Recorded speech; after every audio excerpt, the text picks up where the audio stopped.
સુરત શહેરની સલાબતપુરા પોલીસ આવી ચર્ચામાં। સલાબતપુરા ડી સ્ટાફના પોલીસના કર્મચારીઓ રાત્રે અપશબ્દો, અશોભનીય વર્તન અને જામીન માટે નાણાં માંગ્યાના લાગ્યા આક્ષેપો। સુરતના સલાબતપુરા વિસ્તારમાં અકબર સહિતના ટેકરાના વિસ્તારમાં રાત્રે ડ્યુટી કરતા ડી સ્ટાફના વર્તન અંગે સ્થાનિક રહેવાસીઓમાં ભારે રોષ ફાટી નીકળ્યો છે। સ્થાનિક લોકોને આક્ષેપ છે કે કેટલાક દિવસોથી પોલીસ કર્મચારીઓ દ્વારા ઉદ્ધત અને અશોભનીય વર્તન કરવામાં આવી રહ્યું છે। અકબર સહિત ટેકરાના વિસ્તારમાં છેલ્લા 4 પેઢીથી વસવાટ કરતા પરિવારોમાં મોટાભાગે શ્રમિક વર્ગના લોકો રહે છે। અહીં અનેક પરિવારો સાંજના સમયે ચા, આમલેટ અને ચાઇનીઝ જેવી ખાણીપીણીની લારીઓ ચલાવી પોતાના પરિવારનું ગુજરાન ચલાવે છે। સ્થાનિકોનું કહેવું છે કે આ લારીઓને કારણે ક્યારેક કાયદો અને વ્યવસ્થાના પ્રશ્નો ઊભા થયા નથી અને વિસ્તારોમાં હંમેશા શાંતિ જળવાઈ રહી છે, પરંતુ સ્થાનિકોનો આક્ષેપ છે કે કેટલાક દિવસોથી રાત્રે ડ્યુટી કરતા ડી સ્ટાફના કેટલાક કર્મચારીઓ વિસ્તાર સાથે રાગ દ્વેષ રાખતા હોય છે। જાહેરમાં અપશબ્દો બોલવા, દંડા લહેરાવા અને અશોભનીય વર્તન કરવાની ઘટનાઓ વધી રહ્યા હોવાનું જણાવ્યું છે।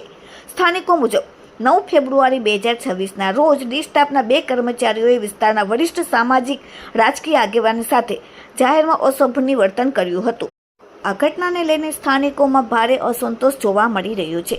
સ્થાનિકોનો આક્ષેપ છે કે રાત્રિ દરમિયાન પોલીસ દ્વારા જાણે કોઈ અસામાજિક પ્રવૃત્તિ પર રેડ પાડવામાં આવી રહી હોય તેમ વિસ્તારને ઘેરવામાં આવે છે, જેના કારણે ભય અને અફરાતફરીનું વાતાવરણ સર્જાય છે।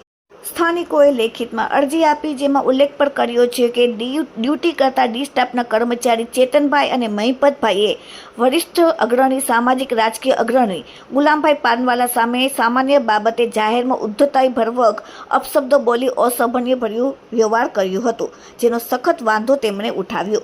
એટલું જ નહીં પણ સામાન્ય નાગરિકો પાસે જાહેરમાં આઈડી પુરાવાની માંગણી પર ડી સ્ટાફના લોકો કરે છે। કેટલાક લોકોને અટકાયત કરી કાયદાની કલમ 135 હેઠળ કાર્યવાહી કરવામાં આવે છે। સ્થાનિકોનો દાવો છે કે સામાન્ય લોકોને પણ હિસ્ટ્રી સીટર સમાન ગણાવી કાર્યવાહી કરવામાં આવે છે અને જામીન માટે નાણાંની માંગણી થતી હોવાના આક્ષેપો પર કરવામાં આવ્યા।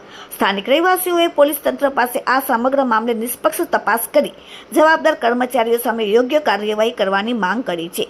આજે તમામ સ્થાનિકો સાથે અસલમભાઈ સાયકલવાલા કોંગ્રેસના નેતા સાથે સલાબતપુરા પોલીસના પીઆઈ સાથે આવી અને લેખિતમાં અરજી આપી અને નિષ્પક્ષ તપાસ કરવાની માંગ કરી।